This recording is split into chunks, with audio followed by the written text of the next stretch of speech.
Olá e boas-vindas em nome da Ford College. Bom, vamos direto ao ponto. Nesta nossa explicação de hoje, a gente vai pegar todo aquele conceito da nossa lição anterior, onde fizemos o design do ambiente de desenvolvimento, e vamos colocar a mão na massa. Nós vamos construir a planta baixa, ou melhor, o rascunho literal de uma área VIP para o nosso assistente de IA, focado na Solana. É exatamente aqui, neste passo, que as ideias teóricas começam a virar código de verdade.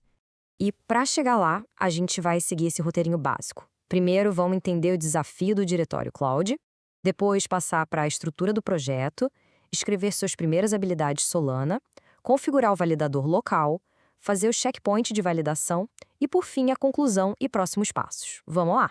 Seção 1. O desafio do diretório Cloud, ou como eu gosto de chamar, construindo a área VIP. Olha só, o nosso primeiro grande desafio prático é criar o diretório .cloud. Pensa nele literalmente como uma área VIP, um espaço super exclusivo e organizado dentro do seu código. É lá que as ferramentas da inteligência artificial vão viver e operar. Mas por que construir esses andaimes agora? É simples. Isso é um ataque preventivo contra dores de cabeça lá na frente. Fazendo essa implementação antecipada, a gente consegue testar os fluxos de trabalho de forma totalmente isolada.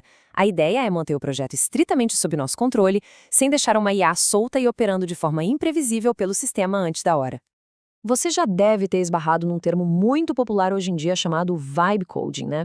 Isso é basicamente rascunhar uma lógica de código livremente junto com a IA. É maravilhoso, super ágil, mas convenhamos, é exatamente como desenhar uma ideia revolucionária num guardanapo de bar. O processo é divertido, mas é um caos. O que a gente precisa fazer aqui é pegar toda essa energia criativa do guardanapo e formalizar numa planta de engenharia rigorosa. E isso nos leva à seção 2, a estrutura do projeto. Vamos mapear essa planta baixa.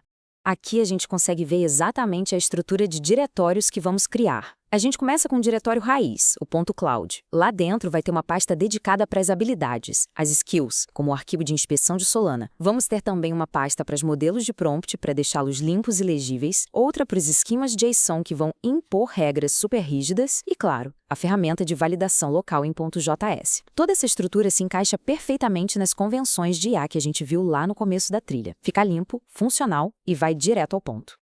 Parte 3. Suas primeiras habilidades Solana. Vamos falar sobre o Solana-Inspect e o Program Test-Generator.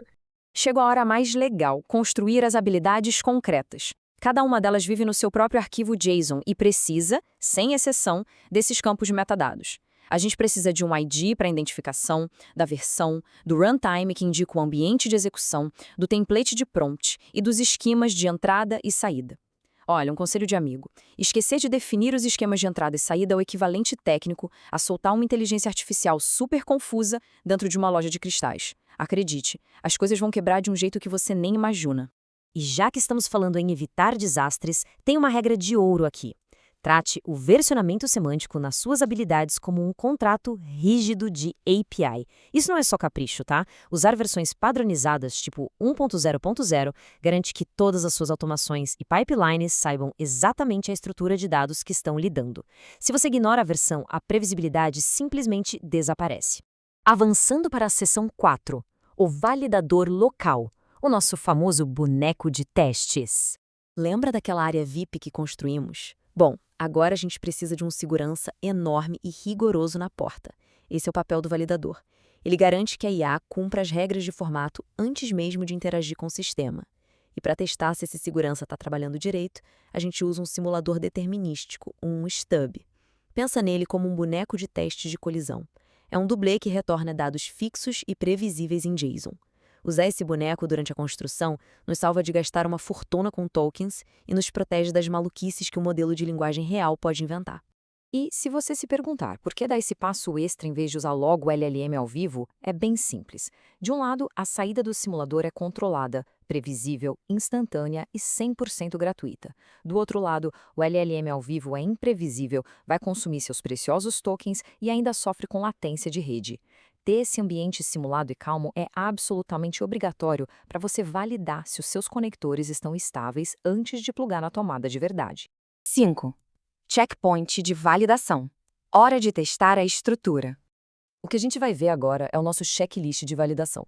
Primeiro passo, verificar se as pastas realmente estão onde deveriam estar. Segundo, uma conferência rigorosa dos metadados para ter certeza de que não deixamos nenhum campo obrigatório de fora. Terceiro, rodar o nosso script validador. E, por fim, o momento mais gratificante, quando o terminal imprime o JSON perfeitamente formatado, com aquele glorioso código zero de sucesso. Ver esse código zero significa que a fundação que você construiu é sólida como uma rocha.